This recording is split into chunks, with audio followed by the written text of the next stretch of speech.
Movie की starting में 1904 के स्विट्जरलैंड के एक शहर को दिखाया जाता है। उस सिटी में हम एक यंग लेडी को देखते हैं जिसका नाम सबीना होता है। वो मेंटली अबनॉर्मल होती है, वो अपने इमोशंस को कंट्रोल नहीं कर पाती। सबीना को एक साइकेट्रिस्ट के पास ले जाया जाता है जिसका नाम कार्ल होता है। कार्ल सबीना को ठीक करने के लिए एक बहुत ही पुरानी मेथड का इस्तेमाल करता है। उस मेथड में पेशेंट को उसके पास्ट के बारे में पूछा जाता है ताकि उसका दिमाग थोड़ा सा स्टेबल हो पाए। इसलिए कार्ल सबीना के पीछे जाके उसके पास्ट के बारे में पूछने लगता है। अब इस स्टेटमेंट के बाद कार्ल को ये बात समझ आ जाती है कि सबीना की ऐसी हालत क्यों है। दरअसल जब सबीना छोटी थी तो उससे एक प्लेट टूट गई थी, जिसके बाद उसके डैड ने उसे नेक करके उसके बैक पर बहुत मारा था। और ये एक बार नहीं बल्कि हर बार होता था, क्योंकि उसके डैड एक बिजनेसमैन थे, इसलिए वो परेशान रहते थे। अपना सारा गुस्सा अपने बेटी और पत्नी पर निकालते थे। इस चीज को रोज फेस करने की वजह से सबीना मेंटली काफी डिस्टर्ब हो जाती थी, जिसकी वजह से उसकी ऐसी हालत होती है। लेकिन कार्ल की इस मेथड की वजह से सबीना में थोड़ा थोड़ा सुधार आने लगता है। अब सबीना पहले से काफी ठीक हो जाती है और वो भी एक साइकियाट्रिस्ट बनना चाहती है और अब वो कार्ल की हेल्प भी करती है। अब कार्ल को उस मेथड से एक सक्सेस मिल चुकी थी क्योंकि सबीना ठीक हो गई थी, इसलिए वो यही मेथड दूसरे पेशेंट पर अपनाता है जिसमें सबीना अपनी पूरी भागीदारी देती है। दूसरी तरफ कार्ल अपनी फैमिली में काफी खुश था। उसकी वाइफ का नाम एमा होता है जो कि उसे हर तरह से काफी सपोर्ट करती है। अब 2 साल बीत जाते हैं, सब कुछ ठीक हो चुका था। सबीना भी अपनी साइकियाट्रिस्ट की पढ़ाई के लिए मेडिकल कॉलेज जाती है और कार्ल और उसकी वाइफ डॉक्टर फ्रॉइड से मिलने जाते हैं जिसने उस पुराने मेथड को बनाया था। अब कार्ल और फ्रॉइड काफी देर तक बात करते हैं, लेकिन कार्ल को ये समझ आ जाता है कि फ्रॉइड सिर्फ अपनी बातों को ही अहमियत देता है, हमारा कुछ मानता नहीं है। अब हम सबीना को देखते हैं जो कि कार्ल से मिलने आई थी। वो कभी कभी कार्ल से मिल लिया करती थी, लेकिन अब वो उसकी तरफ अट्रैक्ट होने लगती है और उसे कहती है कि मैं अपना पास्ट को दोहराना चाहती हूँ और अपने सारे फैंटेसी को भी पूरा करना चाहती हूँ। इसलिए वो कार्ल को किस करने लगती है। कार्ल भी कहीं ना कहीं उसकी तरफ अट्रैक्ट था, लेकिन वो किस को इग्नोर करता है और वो वापस हॉस्पिटल आ जाता है। अब हम देखते हैं कि कार्ल से मिलने एक साइकियाट्रिस्ट आता है जिसका नाम ग्रोस होता है। अब वो कार्ल को बताता है कि वो अक्सर अपने पेशेंट के साथ फिजिकल हो जाता है, जिससे उसके पेशेंट्स को फ्रीडम महसूस होता है। कार्ल अब ग्रोस को सबीना के बारे में बताता है, जिससे ग्रोस उसे कहता है कि तुम्हें भी उसके साथ फिजिकल हो जाना चाहिए। अब कार्ल इस मैटर पर काफी सोचता है और फाइनली उसके साथ फिजिकल होने का डिसाइड करता है। अब कार्ल सबीना के साथ फिजिकल हो जाता है और सबीना अपने बचपन के सभी फैंटेसी को उसके साथ एंजॉय करती है। फिजिकल होने के दौरान सबीना उसे बैक पर मारने को कहती है क्योंकि उसके फादर उसे बचपन में ऐसा ही करते थे, जिसे देख के कार्ल को ये समझ आ जाता है कि सबीना अभी भी ठीक नहीं हुई है। नेक्स्ट डे कार्ल इस बात को डॉक्टर फ्रॉइड से शेयर करता है, जिससे डॉक्टर फ्रॉइड उसे बताता है कि सबीना को ज्यादा प्रेशर झेलने की आदत हो गई है, इसलिए वो इस चीज को फैंटेसी के रूप में देखती है और उसे मजा आता है। लेकिन कार्ल उसे अपने अफेयर के बारे में बिल्कुल भी खबर नहीं लगने देता। अब कार्ल एक रिसर्च के लिए डॉक्टर फ्रॉइड से हेल्प मांगता है, लेकिन वो उसे साफ इनकार कर देता है क्योंकि उसे पता था कि कार्ल मेरी तरह बिल्कुल भी नहीं सोचता। अब कई दिन बीत जाते हैं। एक दिन डॉक्टर फ्रॉइड कार्ल से पूछता है कि क्या तुम्हारा सबीना के साथ अफेयर चल रहा है। ये सुन के कार्ल उसे साफ मना कर देता है, लेकिन डॉक्टर फ्रॉइड उसे बताता है कि मैंने कई लोगों से सुना है कि तुम्हारा सबीना के साथ अफेयर चल रहा है, और ये बात सबीना ने भी एक्सेप्ट किया है। ये बात सुन के कार्ल को बहुत गुस्सा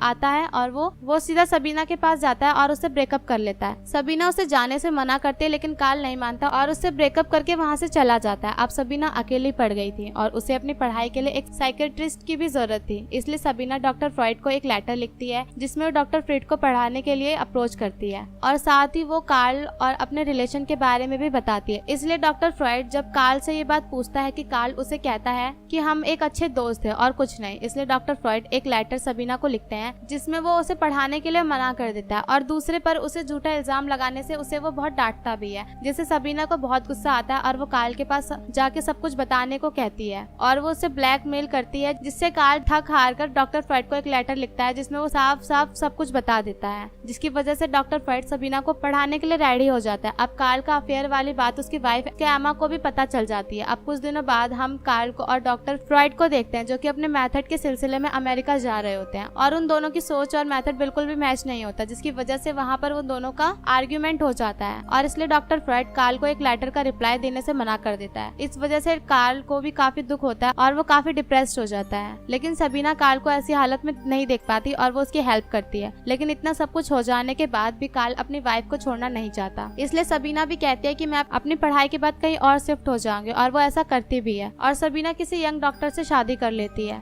अब कुछ सालों बाद सबीना प्रेग्नेंट होती है और वो कार्ल को उसकी वाइफ एमा से मिलने के लिए उसके घर जाती है। तो अभी कार्ल अपने डिप्रेशन से बाहर नहीं निकला था, इसलिए एमा सबीना को कहती है कि कार्ल को जाके समझाओ। जब वो उससे बात करने लग जाती है तो उसे बताती है कि जो मेरे पेट में बच्चा है वो किसी और का नहीं बल्कि तुम्हारा है, जिसे सुन के कार्ल काफी खुश हो जाता है और उसे कहता है कि मैं तुमसे बहुत प्यार करता हूँ, लेकिन कुछ रिश्तों की वजह से मैं तुम्हारे साथ नहीं रह सकता। जिससे सुन के सबीना काफी दुखी हो जाती है और रोते हुए वहाँ से चली जाती है। इसी के साथ ही मूवी यहीं पर एंड हो जाती है। मूवी कैसी लगी हमें कमेंट सेक्शन में जरूर बताएं, और अगर वीडियो पसंद आए तो वीडियो को लाइक करना ना भूलें। ऐसे इंटरेस्टिंग मूवीज के लिए हमारे चैनल को सब्सक्राइब कर दें। तो मिलते हैं नेक्स्ट वीडियो में, जब तक के लिए बाय बाय।